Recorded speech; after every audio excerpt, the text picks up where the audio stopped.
మరి హైదరాబాద్ కోత్వాల్ గతంలో city police commissioner అయినటువంటి శ్రీనివాస్ రెడ్డి గారికి, ట్రాన్స్పోర్ట్ కమిషనర్ బుద్ధప్రకాష్ గారికి, డీసీపీ గారికి, ఆర్టీఓ గారికి, స్థానిక కార్పొరేటర్ గారికి, అదేవిధంగా ట్రాన్స్పోర్ట్ హెడ్ క్వార్టర్ పాండురంగారావు గారికి, ఎస్బీఐ విజయస్వామి గారికి, ఆర్టీసీ అధికారులకు, మిగతా హైదరాబాద్ నగరానికి సంబంధించినటువంటి పెద్దలకు, పాత్రికేయులందరికీ కూడా నమస్కారం.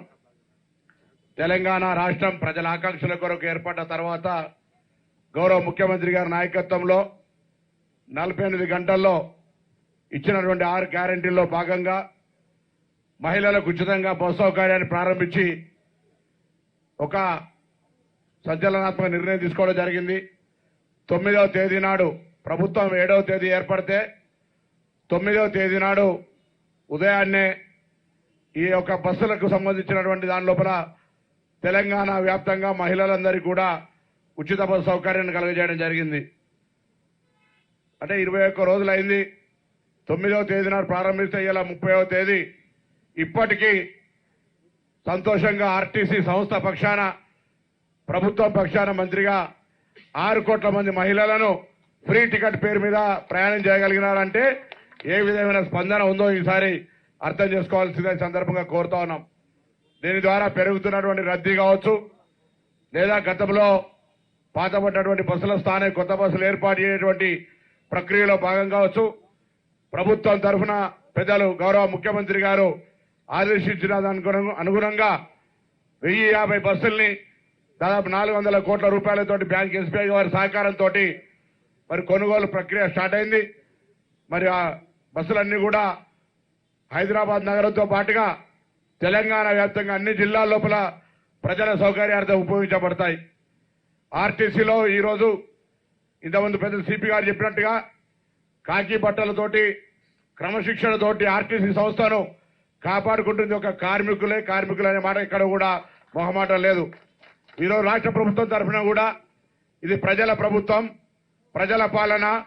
ఈ ఆర్టీసీ సంస్థను కాపాడుకోవడానికి కావచ్చు, సంస్థ ఎదగడానికి కారకులైనటువంటి కార్మికులందరి సంక్షేమం మా ప్రథమ లక్ష్యం అనే మాట కూడా ఈ సందర్భంగా మనం చేస్తున్నాం. ప్రభుత్వంది ముఖ్యమంత్రిగా ప్రత్యేకించి మాట చెప్పమన్నారు. కార్మికుల సంక్షేమం కావచ్చు, ప్రయాణికుల సౌకర్యం కావచ్చు, ఆర్టీసీ పరిరక్షణ, ఈ 3 అంశాలకు సంబంధించి భవిష్యత్తు కార్యాచరణ ఆర్టీసీని ముందుకు తీసుకుపోయే కార్యక్రమం జరుగుతుంది. నిన్ననే ఆర్టీసీ సంస్థను అందరి హెచ్వేడులతోటి ఎండీ గారి సమక్షంలో మరి ట్రాన్స్పోర్ట్ సెక్రటరీ శ్రీనివాసరాజు గారు కావచ్చు, మిగతా అధికారులందరూ రివ్యూ చేయడం జరిగింది. గత ప్రభుత్వాల వారసత్వంగా వచ్చినటువంటి కొన్ని అంశాలను మరి వాటిని అధిగమించడానికి సమయం పట్టినప్పటికీ కూడా అందులో కొన్ని కార్మిక సంక్షేమానికి సంబంధించిన నిర్ణయాలు, గతంలో చెల్లించాల్సినటువంటి బకాయిలు, వాటిని కూడా వీలైనంత వరకు అంటే ఆఖరికి ప్రావిడెంట్ ఫండ్తో పాటుగా మీ యొక్క సెస్కి సంబంధించినటువంటి సిసిఎస్ కు సంబంధించినటువంటి బకాయిలన్నింటినీ కూడా విడతల వారీగా కాకుండా ఎంత వీలైతే తొందరగా మీకు పేమెంట్ చేయాలనేటువంటి ఒక దృఢ సంకల్పంతో ప్రభుత్వం ఉందనే మాట కూడా ఈ సందర్భంగా మనం చేస్తా ఉన్నా. మీ అందరినీ కూడా కోరుతా ఉన్నా, సంస్థ తరఫున, ప్రభుత్వం తరఫున ఇంకా ఇప్పటికే మీరు ఒక నిబద్ధతతో పనిచేస్తా ఉన్నారు. రద్దీ పెరిగింది. గతంలో 40, 50, 60% ఉన్న ఆక్యుపెన్సీ 100% దాటిపోతా ఉన్నది. కాబట్టి వాళ్ళ యొక్క మన మర్యాద ఆర్టీసీ సంస్థ తరఫున ప్రయాణికులకు ఇచ్చే మర్యాద కావచ్చు, ఆర్టీసీ సంస్థలో ఉన్నటువంటి 364 బస్ స్టేషన్ల లోపల ప్రయాణికులకు సంబంధించినటువంటి సౌకర్యాలు, పరిశుభ్రతకు సంబంధించి కూడా నిన్న రివ్యూలో చర్చ చేయడం జరిగింది. దానికి ప్రత్యేకమైనటువంటి నిధులు కానీ అవసరాలు కానీ ఉంటే ప్రభుత్వం తరఫున ఏర్పాటు చేస్తాం. కానీ ఎక్కడ కూడా ఈ వేదిక ద్వారా 364 మంది స్టేషన్ మేనేజర్లను కావచ్చు, 97 డిపోల మేనేజర్లను కావచ్చు, 11 రీజన్ మేనేజర్లు కావచ్చు, 6 రీడీలు కూడా మీ బాధ్యతల యొక్క కింది స్థాయి లోపల ప్రభుత్వం తీసుకున్న నిర్ణయాన్ని ముఖ్యంగా మహిళలకు ఉచితంగా ఇచ్చే సందర్భంలో ఏర్పడుతున్నటువంటి రద్దీ కావచ్చు, ఇతరత్ర అంశాలు తప్పకుండా చాలా బాధ్యతగా ముందుకు పోతారని ఈ సందర్భంగా ఆకాంక్షిస్తా ఉన్నాను. నేను సిపి గారితో పాటు ఇప్పటి గతం లోపల మొన్న కూడా డీజీ గారు ఒక మాట కోరినాను. సంఖ్య పెరిగింది, మహిళలకు సంబంధించి ఎక్కువగా బస్టాండ్లోకి వచ్చే కార్యక్రమం పెరుగుతా ఉంది. ఎక్కడ కూడా చిన్న సమస్య కూడా శాంతి భద్రతల రూపం లోపల మహిళల పరంగా ఎక్కడ కూడా ఇబ్బంది రాకుండా ఉండే విధంగా తగిన చర్యలు తీసుకోవడంతో పాటుగా సీసీ కెమెరాలు ఏర్పాటు కావచ్చు, ఇతరత్ర అంశాలు కూడా చేయాలనేటువంటి ఒక ఆలోచన చేయడం జరుగుతోంది. ఏదేమైనా ఆర్టీసీ ప్రజలది. ఆర్టీసీ సంస్థ తరఫున కావచ్చు, ప్రభుత్వం తరఫున ఎన్ని చర్యలు చేసినా ఆర్టీసీని కాపాడుకునే బాధ్యత ప్రజల మీద ఉంది. ఆనాడు తెలంగాణ ఉద్యమంలో, తెలంగాణ సాధనలో ఆర్టీసీ కార్మికుల పాత్ర ఎవరు మర్చిపోయేది కాదు. నై చలేగా బస్ కపయ్యా నై చలేగా అని ఆర్టీసీ కార్మికులు మొత్తం బస్సులు బంద్ చేసి ఈరోజు తెలంగాణ సాధనకు సంబంధించిన మీ పాత్ర ఆనాడు పార్లమెంట్ సభ్యుడిగా నేను మర్చిపోలేను. కాబట్టి ఆర్టీసీని పరిరక్షించుకునేటువంటి బాధ్యతగా గౌరవ ముఖ్యమంత్రి గారు నా మీద బాధ్యతలు. ఒక తెలంగాణ ఉద్యమకారుడిగా తెలంగాణ ఉద్యమంలో ఆర్టీసీ పాత్ర, తెలంగాణ ఏర్పడిన తర్వాత ఆర్టీసీ ఏ విధంగా నిర్వీర్యం కాబట్టది, ఏ విధంగా దానికి సంబంధించినటువంటి ఒక గుర్తింపు కూడా ఇబ్బందికరమైనటువంటి పరిస్థితి ఉండి మళ్ళీ ఏ విధంగా ముందుకు తీసుకుపోవాలనేటువంటి ప్రణాళికలు తయారు చేస్తా ఉన్నాం. నేను ఇందుకు సంబంధించి ఆర్టీసీ కార్మికులతో పాటుగా యావత్ తెలంగాణ ప్రజల సహకారాన్ని కూడా ఈ ప్రభుత్వం కోరుతా ఉంది. గౌరవ ముఖ్యమంత్రి రేవంత్ రెడ్డి గారి నాయకత్వంలో దేశంలో గతంలో ఆర్టీసీ, ఆంధ్రప్రదేశ్ ఆర్టీసీ అనేక అవార్డులతోటి నెంబర్ 1 ఉండే. మళ్ళీ నిన్ననే అన్ని రాష్ట్రాల పరిస్థితులు తెలుసుకోమన్నాం.